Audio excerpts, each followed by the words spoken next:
اللهم صل على محمد وعلى آل محمد كما صليت على إبراهيم وعلى آل إبراهيم إنك حميد مجيد. الحمد لله وكفى وسلام على عباده الذين اصطفى. أما بعد فأعوذ بالله من الشيطان الرجيم. بسم الله الرحمن الرحيم. وما خلقت الجن والإنس إلا ليعبدون. صدق الله مولانا العظيم. অধ্যকার মাহফিলের মুহতারাম সভাপতি, কাবিল এহতেরাম মুআজ্জাজ উলামায়ে কেরাম, সম্মানিত উপস্থিতি, আল্লাহ রাব্বুল আলামিনের দরবারে লাখো কোটি শুকরিয়া যে আল্লাহ রাব্বুল আলামিন আমাদেরকে ফিতনা ফাসাদের যুগে দুনিয়ার সব ঝামেলা থেকে মুক্ত রেখে দিনে এটি জলসার মাঝে আসার বসার কিছু আলোচনা করা ও শোনার সুযোগ আমাদেরকে দিয়েছেন। আল্লাহ রাব্বুল আলামিনের দরবারে শুকরিয়া হিসেবে সকলে বলে আলহামদুলিল্লাহ। মুআজ্জাজ হাজিরিন, পিছনে অনেকে দাঁড়ানো আছেন, একটু সামনে চলে আসি। বিশেষ করে আপনাদের পরিচিত বক্তা একটু সামনে চলে আসি, একটু জায়গাটা ফাঁকা করে দিই, একটু সামনের দিকে চলে আসি, আর একটু কষ্ট করে সামনের দিকে চলে আসি।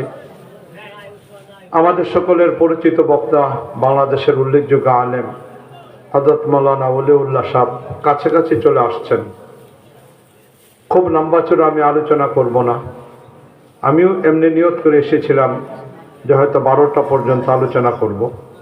এর মাঝখানে যদি হুজুর চলে আসেন তাহলে আমার প্রতি ইহসান হবে, আমি যত কম আলোচনা করব আমার জন্য উপকার। তা আমিও চাইবো হুজুর চলে আসলে যেন আলোচনাকে শেষ করে দিই। আল্লাহ রাব্বুল আলামিন অল্প সময় আমাদের সকলের উপকার হয় এমন কিছু কথাবার্তা বলা এবং শোনার তৌফিক দান করুন। আমার পূর্বে মৌলানা আলোচনা করতেছিলেন সূরা ফাতিহার উপরে। বাস্তবিক পক্ষে স্বাভাবিক গতিতে কোরআনে কারীমের কোনো একটা অংশের উপরে যদি আলোচনা হয় সেখানে বিশদ আলোচনা, এক সূরা ফাতিহার আলোচনা বেশ কয়েক বছরও চলা যাবে, কোনো অসুবিধা হবে না। আল্লাহ মাফ করো, অহংকার থেকে হেফাজত করো। আমি আজকে থেকে 5 বছর আগে ময়মনসিংহ স্টেশন মসজিদ, যেটাকে বলে আমাদের ময়মনসিংহ স্টেশন মসজিদ, এই স্টেশন মসজিদে সম্ভবত 6 বছর হতে চলল। এই 6 বছরে প্রতি সোমবার দিন এশার নামাজের পরে তাফসির করি। তো এখানে নিয়মিত তাফসির হয়। এই 6 বছরে মাত্র আমি 30 নম্বর পারাটা শেষ করতে পারছি। এবার চিন্তা করে দেখি, 6 বছর লাগলো শুধু 30 পারাটা এখন শেষ হয়েছে, কিন্তু এখনো পর্যন্ত বাকি 29 পারা রয়ে গেছে। তাহলে কোরআনে কারীম কত বিশাল বড় এক সমুদ্র, যে সমুদ্রের উপর আলোচনা করতে গেলে কত লম্বা সময়ের প্রয়োজন পড়ে যাবে।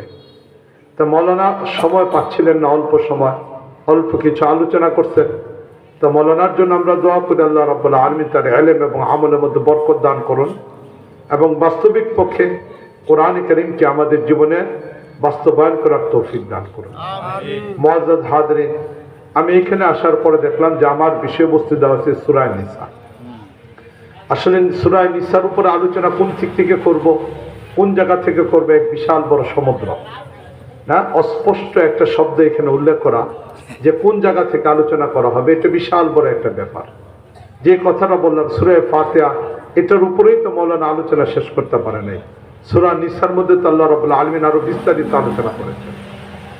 যাই হোক, আমি প্রাথমিক পর্যায়ের কিছুটা ভূমিকা আপনাদের সামনে উপস্থাপন করতেছি। মালিক আল্লাহ রাব্বুল আলামিন নবী করিম সাল্লাল্লাহু আলাইহি ওয়াসাল্লামের বয়স যখন 39 বছর 6 মাস, তখন থেকে নিয়ে নবী করিম সাল্লাল্লাহু আলাইহি ওয়াসাল্লামের উপরে আল্লাহ রাব্বুল আলামিন ভিন্ন একটা অবস্থা তৈরি করলেন। একদিক থেকে নবী করিম সাল্লাল্লাহু আলাইহি ওয়াসাল্লামের বয়স যখন 39 বছর 6 মাস, তখন থেকে নিয়ে নবী করিম সাল্লাল্লাহু আলাইহি ওয়াসাল্লাম রাতের বেলা স্বপ্ন দেখতেন, যা স্বপ্ন দেখতেন দিনের বেলা সেগুলো বাস্তবায়ন হয়ে যেত। রাতে যাই দেখতেন দিনে সেটা সত্য হয়ে যেত।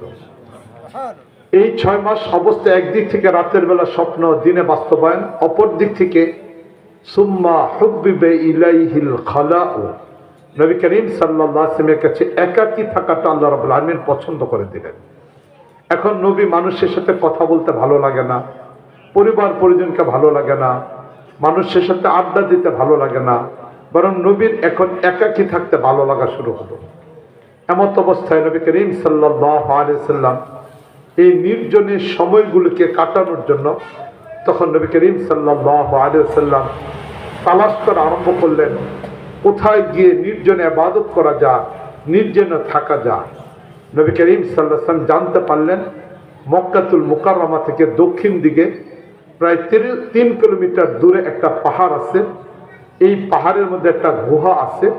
নবী করিম সাল্লাল্লাহু আলাইহি ওয়াসাল্লাম নির্জনের সময়গুলোকে কাটানোর জন্য সেখানে চলে গেলেন। এবার সেই গুহার মধ্যে নবী করিম সাল্লাল্লাহু আলাইহি ওয়াসাল্লাম গিয়ে বাকি 6 মাস কাটাই দিলেন। 39 বছর 6 মাসের পরে বাকি 6 মাস নবী সেখানে কাটাই দিলেন। সেখানে নবী করিম সাল্লাল্লাহু আলাইহি ওয়াসাল্লাম কি করতেন? হুয়া তাআব্বুদুল লায়ালি যাওয়াতিল আদাদ ক্বাবলা আয়ানজিলা ইলা আহলিহি। বুখারী শরীফের 3 নম্বর হাদিসের মাঝে আসছে যে ওই জায়গায় নবী করিম সাল্লাল্লাহু আলাইহি ওয়াসাল্লাম নির্জনে গিয়ে মালিক আল্লাহ রাব্বুল আলামিনের ইবাদত করতেন, আল্লাহর ইবাদতের মধ্যে লিপ্ত হয়ে গেলেন। এই জায়গায় প্রশ্ন হয়, তখনও তো তিনি নবুয়ত পান নাই, তাহলে ইবাদত কেমনে করতেন? নবী তো আরো 6 মাস পরে হয়েছেন, যখন 40 বছর পূর্ণ হয়েছে তখন ওহী আসছে, তখন তো তিনি ওহী আসে নাই, তাহলে ইবাদত কেমনে করতেন? মুহাদ্দিসিনে কেরাম এই হাদিসে 3টা ব্যাখ্যা দিয়েছেন।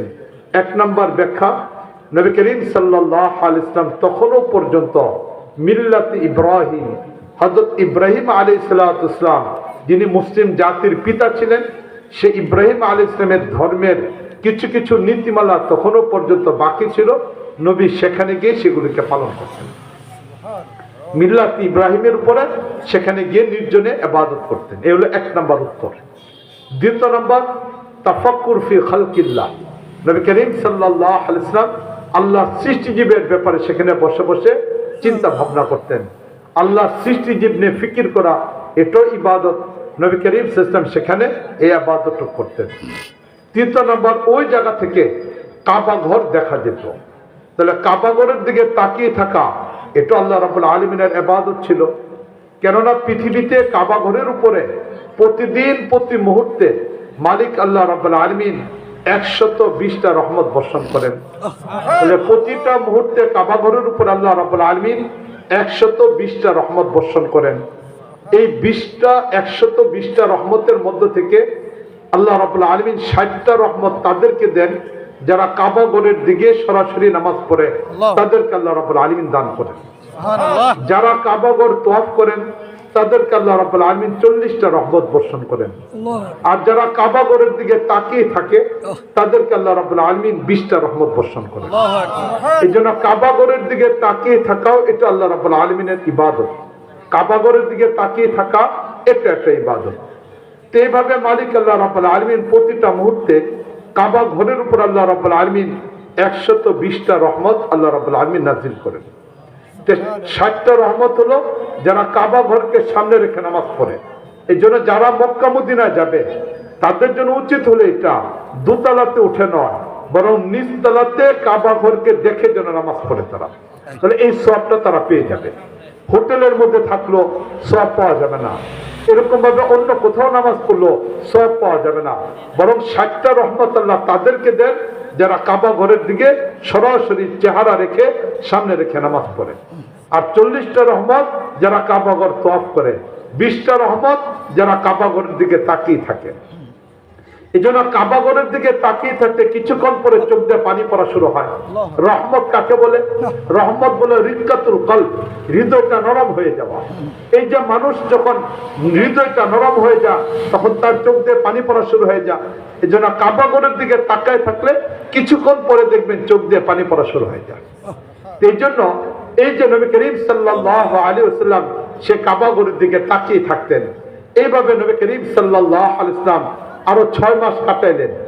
যখন নবীর বয়স 40 বছর পূর্ণ হয়ে গেল, 40 বছর একদিন যখন পূর্ণ হলো, তখন আল্লাহ রাব্বুল আলামিন নবী করিম সাল্লাল্লাহু আলাইহি ওয়াসাল্লামের কাছে হযরত জিবরাইলকে পাঠাইলেন।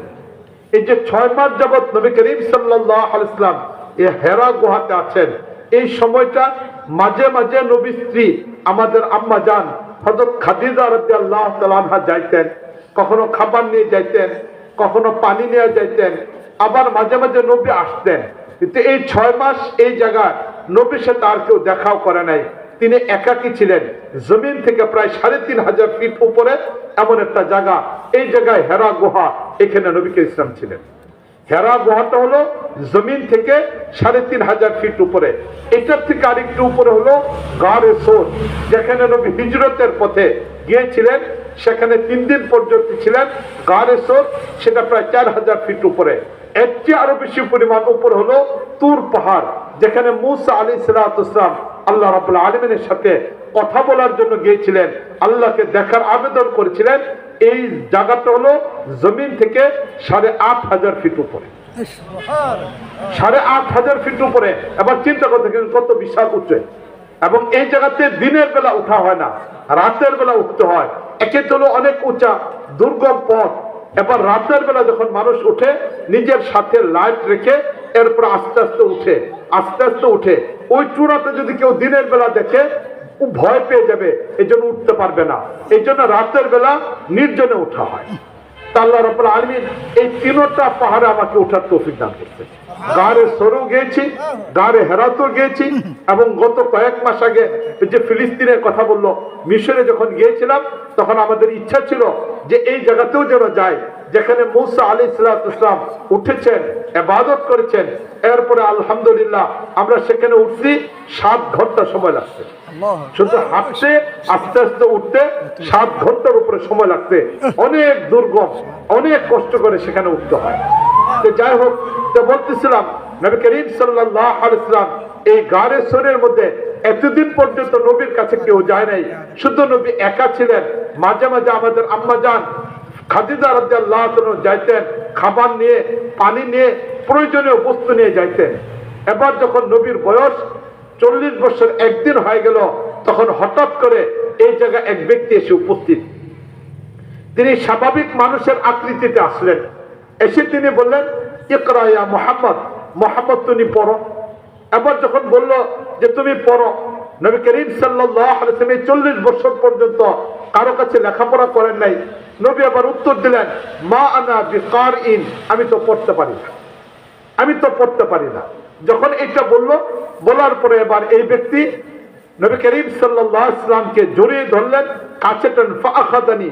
নবী বলেন, এই লোকটা আমাকে কাছে নিয়ে আসলো, ফাগাত্তানি, আমাকে বুকের সাথে বুক মিলে খুব জোরে করে চাপ দিল। এবার যখন বুকের সাথে বুক মিলে খুব জোরে করে চাপ দিল, চাপটা এত বেশি পরিমাণ ছিল, হাত্তা বালাগা মিন্নিল জুহদ, আমার থেকে সর্বোচ্চ পরিমাণ কষ্টটা নিয়ে নিল। একটা মানুষ হিসেবে যে পরিমাণ কষ্ট হতে পারে, এই পরিমাণ কষ্ট আমার হয়ে গেল। এবার এই লোকটা বুকের সাথে চাপ দিয়ে আমাকে ছেড়ে দিল। যখন বুকটার সাথে মিলে আমাকে চাপ দিয়ে ছেড়ে দিল, ছেড়ে দেওয়ার পরে এবার ছেড়ে দিয়ে আবার আমাকে বলল, ইকরা, পড়ো। এবারও আমি বললাম, মা আনা বিকারিন, আমি তো পড়তে পারি না। আবার আমাকে ধরলো, বুকের সাথে জড়িয়ে ধরে খুব জোরে করে একটা চাপ দিল। চাপ দেওয়ার পরে এবার আমাকে ছেড়ে দিয়ে বলল, পড়ো। এবারও আমি বললাম, আমি তো পড়তে পারি না। এবার 3বার বুকের মধ্যে ধরে আরেকটা চাপ দিল। একে একে 3বার খুব শক্ত করে বুকের মধ্যে মিলিয়ে আমাকে শক্ত করে চাপ দিল। 3বার চাপ কেন দিল, এ ব্যাপারে উলামায়ে কেরাম তাদের দর্শের মধ্যে আলোচনা করেন, হাদিসের মধ্যে আলোচনা করেন। এটা বুখারী শরীফের 3 নম্বর হাদিস। এই হাদিসের ব্যাপারে আলোচনা করতে গেলে লম্বা সময়ের প্রয়োজন পড়বে। বিশেষ করে শাহ আব্দুল আজিজ মুহাদ্দিস দেলভী রাহিমাহুল্লাহ, তিনি সূরা আলাম নাশরাহ লাকা সাদরাক এই আয়াতের তাফসীর করতে গিয়ে তাফসীরে আজিজের মধ্যে উল্লেখ করেছেন, এবং শাইখ জাকারিয়া রাহিমাহুল্লাহ তিনি লামিউদ দুরারির হাসিয়ার মধ্যে উল্লেখ করেছেন। এই আয়াতের চমক সুন্দর ব্যাখ্যা করেছেন, কেন নবীকে বুকে ধরে 3বার চাপ দিলেন। এই আলোচনা এখন আর আমি যাচ্ছি না, লম্বা আলোচনা সেদিকে যাচ্ছি না। নবীকে এভাবে 3বার চাপ দিলেন। 3বার চাপ দিয়ে ছেড়ে দেওয়ার পরে এবার জিব্রাইল পড়া আরম্ভ করলেন। এই লোকটা ছিল জিব্রাইল, তিনি পড়া আরম্ভ করলেন, না ইকরা বিসমি রাব্বিকাল্লাযী খালাক, সূরা আলাকের সূরা অংশগুলো পাঠ করা আরম্ভ করলেন। এবার নবীও পড়া আরম্ভ করলেন।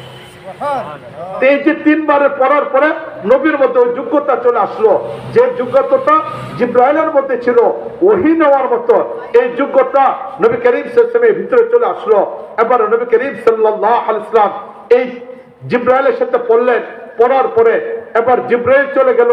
নবী করিম সাল্লাল্লাহু আলাইহি ওয়াসাল্লাম জিব্রাইলকে চিনতেন না, তখনও পরিচয় হয় নাই। এই ধরনের ঘটনা ঘটলো, ঘটার পরে এবার নবী করিম সাল্লাল্লাহু আলাইহি ওয়াসাল্লাম তার বুক থরথর করা আরম্ভ করলো, শরীরে দুর্বলতা চলে আসলো, জ্বর চলে আসলো। এবার নবী করিম সাল্লাল্লাহু আলাইহি ওয়াসাল্লাম হেরা গুহা থেকে নিচে নেমে আসলেন। হেরা গুহা থেকে নিচে নেমে এবার বাড়ির পথ ধরলেন। বাড়ির পথ ধরে দরজা পর্যন্ত গিয়েই নবী শারীরিক দুর্বলতার কারণে, অসুস্থতার কারণে জ্বর উঠতেছে, এই নবী দরজাতে দাঁড়ায় বললেন, জাম্মিলুনি জাম্মিলুনি, আমাকে কম্বল দাও, আমাকে কম্বল দাও। পরিবারের মানুষগুলো দৌড়িয়ে চলে আসলো। দৌড়িয়ে চলে আসার পরে নবীকে কম্বল দেওয়া হলো। নবীকে কম্বলের পরে এবার নবী করিম সাল্লাল্লাহু আলাইহি ওয়াসাল্লাম কম্বল জড়ায় শুয়ে পড়লেন। দীর্ঘ সময় পর্যন্ত বিশ্রাম করলেন। বিশ্রামের পরে যখন নবী স্বাভাবিক হলেন, স্বাভাবিক হওয়ার পরে এবার নবী করিম সাল্লাল্লাহু আলাইহি ওয়াসাল্লাম তার প্রিয়তম স্ত্রী আমাদের আম্মা জান হযরত খাদিজা রাদিয়াল্লাহু তাআলা আনহাকে পুরো বিবরণ জানালেন। ফাআখবারাহাল খাবরা আল খাদিজা, হাদিসের মধ্যে আসছে নবী করিম সাল্লাল্লাহু আলাইহি ওয়াসাল্লাম পুরো বিবরণটা আমাদের আম্মা জান হযরত খাদিজা রাদিয়াল্লাহু তাআলাকে দিলেন। দেওয়ার পরে এবার খাদিজা রাদিয়াল্লাহু তাআলাকে যখন বললেন, বলার পরে এবার নবী এই যে একটা ঘটনা ঘটে গেল, হঠাৎ করে একজন অপরিচিত ব্যক্তি আসলো, বুকের সাথে বুক মিলিয়ে চাপ দিল, নবীর কষ্ট হলো। নবী আবার নিজের পক্ষ থেকে বললেন, ইন্নী খাশিতু আলা নাফসি, যে আমি তো নিজের উপরে মৃত্যুর ভয় পাচ্ছি, যে আমি মনে হয় বিশাল বড় দায়িত্ব পালন করতে পারবো না, মনে হয় আমি মৃত্যুবরণ করব। এই যে নবী করিম সাল্লাল্লাহু আলাইহি ওয়াসাল্লাম এইটুক বললেন। বলার পরে এবার খাদিজা রাদিয়াল্লাহু তাআলা আনহা নবী করিম সাল্লাল্লাহু আলাইহি ওয়াসাল্লামকে সান্ত্বনা দিলেন। একদিক থেকে সান্ত্বনা দিলেন, অপর দিক থেকে ওই যুগের খ্রিস্টানদের বড় এক পাদ্রী ওয়ারাকা ইবনে নাওফল ইবনে আসাদ ইবনে আব্দুল উজ্জা ওনার কাছে নিয়ে গেলেন। আচ্ছা বলো, ওয়ারাকা ইবনে নাওফল ইবনে আসাদ ইবনে আব্দুল উজ্জার কাছে নিয়ে গেলেন। এখানে সামনে বসুন, জি, ওনার কাছে নিয়ে গেলেন। নিয়ে যাওয়ার পরে এবার নবী করিম সাল্লাল্লাহু আলাইহি ওয়াসাল্লামের পুরো বিবরণগুলো ওয়ারাকা ইবনে নাওফল ইবনে আব্দুল উজ্জা তিনি শুনলেন। শোনার পরে এরপরে বললেন যে আল্লাহ রাব্বুল আলামিন আপনাকে নবুয়ত দান করবেন। এর পাশাপাশি বললেন আপনার কাছে যিনি আসলেন তিনি ছিল জিব্রাইল। এটুক নবী করিম সাল্লাল্লাহু আলাইহি ওয়াসাল্লামকে বললেন। বলার পরে এবার 3 বছর পর্যন্ত ওহী বন্ধ ছিল, এরপর আর ওহী নাজিল হয় নাই। 3 বছর পর আবার আল্লাহ রাব্বুল আলামিন নবী করিম সাল্লাল্লাহু আলাইহি ওয়াসাল্লামের উপরে কোরআনে কারীমের আয়াতগুলো নাজিল করা আরম্ভ করলেন। কোরআনে কারীমের আয়াতগুলো যখন নাজিল করা আরম্ভ করলেন, এর মাঝে কোন সূরাটা প্রথম নাজিল করলেন? জমহুরে মুফাসসিরে কেরামের অভিমত হলো সূরা মুজাম্মিল আল্লাহ রাব্বুল আলামিন নাজিল করেছেন। ইমামে বুখারীর অভিমত হলো সূরা মুদ্দাসসির আল্লাহ রাব্বুল আলামিন নাজিল করলেন। এরপর থেকে নিয়ে নবী করিম সাল্লাল্লাহু আলাইহি ওয়াসাল্লামের উপরে ধারাবাহিকভাবে কোরআনে কারীমের সূরাগুলো নাজিল হওয়া শুরু হলো। কোরআনে কারীমের 114টা সূরার মধ্য থেকে আল্লাহ রাব্বুল আলামিন নবীর উপরে মক্কায় থাকা অবস্থায় 86টা সূরা আল্লাহ রাব্বুল আলামিন নাজিল করলেন। তাহলে একটা দুইটা না, কোরআনে কারীমের 114টা সূরার মধ্য থেকে 86টা সূরা আল্লাহ রাব্বুল আলামিন নবীর উপরে মক্কায় থাকা অবস্থায় নাজিল করলেন। এই সূরাগুলো যখন নাজিল হলো তখন ইসলামী রাষ্ট্র ব্যবস্থা ছিল না, অন্যের অধীনে বহুমাত্রিক এক শাসন ব্যবস্থার অধীনে নবী করিম সাল্লাল্লাহু আলাইহি ওয়াসাল্লাম ওনার জীবনকে কাটাচ্ছিলেন। তাই এই সূরাগুলোর ভিতরে তাওহীদ, রিসালাত, আখিরাত এই 3টা বিষয়ের উপর আল্লাহ রাব্বুল আলামিন আয়াত নাযিল করলেন। মক্কা থেকে সর্বশেষ নবী যখন মদিনার দিকে যান আল্লাহ রাব্বুল আলামিন তখন নবীর উপরে সর্বপ্রথম আল্লাহ রাব্বুল আলামিন মদিনা যাওয়ার পথে সর্বশেষ আল্লাহ রাব্বুল আলামিন নবীর উপরে যে সূরাটা নাযিল করলেন সেটা হলো কাদ আফলাহাল মুমিনুন, সূরা মুমিন। এটা আল্লাহ রাব্বুল আলামিন নাযিল করলেন। তাহলে মক্কায় আল্লাহ রাব্বুল আলামিন নবীর উপরে 86টা সূরা নাযিল করলেন। প্রথম সূরা সূরা আলাক ছিল, লাস্টের সূরা কাদ আফলাহাল মুমিনুন, এটা আল্লাহ রাব্বুল আলামিন নাযিল করলেন। এবার নবী মদিনায় চলে গেলেন। মদিনা যাওয়ার পরে সেখানে গিয়ে নবী করিম সাল্লাল্লাহু আলাইহি ওয়াসাল্লাম ইসলামী রাষ্ট্র তৈরি করলেন। মক্কায় ইসলামী রাষ্ট্র ছিল না, মদিনাতে যাওয়ার পরে ইসলামী রাষ্ট্র তৈরি হলো। এই যে ইসলামী রাষ্ট্র আল্লাহ রাব্বুল আলামিন তৈরি করলেন, ইসলামী রাষ্ট্র তৈরি হওয়ার পরে মদিনা যাওয়ার পর আল্লাহ রাব্বুল আলামিন সর্বপ্রথম নবীর উপরে 30 নম্বর পারায় সূরা ওয়াইলুল লিল মুতাফফিফিন, এটা মদিনাতে যাওয়ার সাথে সাথে আল্লাহ নাযিল করলেন। এরপর আল্লাহ রাব্বুল আলামিন সূরা বাকারা নাযিল করলেন। এরপর থেকে নিয়ে সূরা বাকারা নাযিল শুরু হলো এবং সূরা বাকারা নাযিল হইতে হইতে একদম নবীর ইন্তেকালের 90 দিন আগে, নবীর ইন্তেকালের 90 দিন আগে কোরআনে কারীমের সর্বশেষ আয়াত নাযিল হলো, ওয়াত্তাকু ইয়াওমান তুরজাউনা ফীহি ইলাল্লাহ। এটা হলো কোরআনে কারীমের সর্বশেষ আয়াত। এই আয়াতটা আল্লাহ রাব্বুল আলামিন নবীর ইন্তেকালের আগে নাযিল করতেন। এটা সূরা বাকারা আয়াত। সূরা বাকারা নাযিলের কিছুদিন পরেই আল্লাহ রাব্বুল আলামিন সূরা আল ইমরান নাযিল করছেন। সূরা আল ইমরানের পর আল্লাহ রাব্বুল আলামিন সূরা নিসা নাযিল করছেন। মুআজ্জাজ হাজিরিন, বিষয়বস্তু নির্ধারণ করা হয়েছিল সূরা নিসা। শুধু প্রেক্ষাপটটুকু আমি আলোচনা করলাম। মাওলানা অনেক বড় একজন আলেম, অনেক দূর থেকে আসছেন। আমরা ময়মনসিংহের মানুষ, কাছের মানুষ, যে কোনো সময় আমরা যেতে পারি, আসতে পারি। উনি ঢাকা থেকে আসছেন, আবার ঢাকায় চলে যেতে হবে। এজন্য আমি আমার আলোচনাকে আর লম্বা করলাম না। মাওলানা ইনশাআল্লাহ আলোচনা করবেন। আল্লাহ রাব্বুল আলামিন আমাদেরকে শুধুমাত্র সূরা নিসার নাযিলের একটা প্রেক্ষাপটের ছোট্ট একটু ঘটনাটুকু শুধু বললাম। আল্লাহ রাব্বুল আলামিন আমাদের সকলকে যথাযথভাবে কোরআন কারীমকে বোঝা, আমল করা এবং কোরআন কারীমকে বাস্তবায়নের তৌফিক দান করুন। মনে রাখতে হবে কোরআনের 3টা হক। কয়টা হক? 3টা হক। 1 নম্বর কোরআন কারীমের হক হলো কোরআন কারীম শুদ্ধ করে তেলাওয়াত করা। এটা কোরআন কারীমের 1 নম্বর হক। এই জন্য আমরা যারা কোরআন পড়তে পারি না, কোরআন পড়বো, কোরআন শিখবো, কোরআনকে তেলাওয়াত করার চেষ্টা করব। এটা হলো কোরআন কারীমের 1 নম্বর হক। কোরআন কারীমের 2 নম্বর হক হলো কোরআন কারীমের ব্যাখ্যা, বিশ্লেষণ, এগুলোকে জানা। এটা হলো কোরআন কারীমের 2 নম্বর হক। এই জন্য কোরআন কারীমের ব্যাখ্যা, বিশ্লেষণ জানার জন্য চেষ্টা করব। কোরআন কারীমের 2 নম্বর হক হলো কোরআনের যে আয়াতটা যে ক্ষেত্রে আল্লাহ রাব্বুল আলামিন নাযিল করেছেন, যে আয়াতগুলো ব্যক্তির সাথে সম্পর্ক, সেটা ব্যক্তি জীবনে বাস্তবায়ন করা। কোরআনের যে আয়াত পরিবারের সাথে সম্পর্ক, পরিবারের সেটাকে বাস্তবায়ন করা। কোরআনের যে আয়াত সমাজের সাথে সম্পর্ক, সমাজের সেটাকে বাস্তবায়ন করা। কোরআনের যে আয়াত রাষ্ট্রের সাথে সম্পর্ক, রাষ্ট্রের সেটাকে বাস্তবায়ন করা। এটা হলো কোরআন কারীমের 3 নম্বর হক। আজকের সমাজে আমরা অনেক জায়গায় ব্যক্তি জীবনে হয়তো কোরআনের কিছু আয়াতকে আমরা বাস্তবায়ন করি। অনেক মুসলমান পরিবারের ক্ষেত্রে আমরা কোরআনকে বাস্তবায়ন করি না। অধিকাংশ মুসলমান বলতে গেলে সমাজ জীবনে কোরআনের আয়াতগুলিকে বাস্তবায়ন করি না।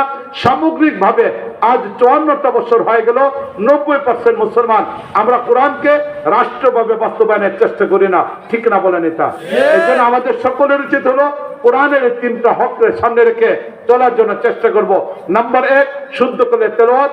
নাম্বার 2 কোরআন কারীমের ব্যাখ্যা, বিশ্লেষণ জানা। নাম্বার 3 কোরআনের প্রতিটা আয়াতকে বাস্তবায়ন করা। আল্লাহ আমাদের সবাইকে তৌফিক দান করুন। ওয়া আখিরু দাওয়ানা আনিল হামদুলিল্লাহি রাব্বিল আলামিন। আসসালামু আলাইকুম ওয়া রাহমাতুল্লাহি ওয়া বারাকাতুহু।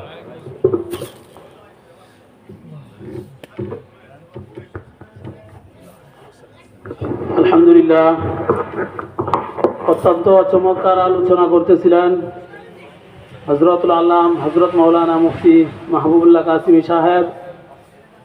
আমরা প্রত্যেকটা কথা আমলে নেওয়ার চেষ্টা করব ইনশাআল্লাহ।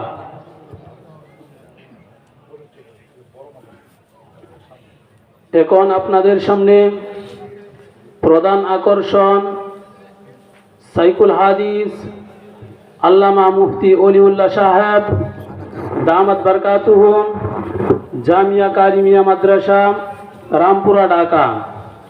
হযরতের বিষয় হচ্ছে শানে রাসূল সাল্লাল্লাহু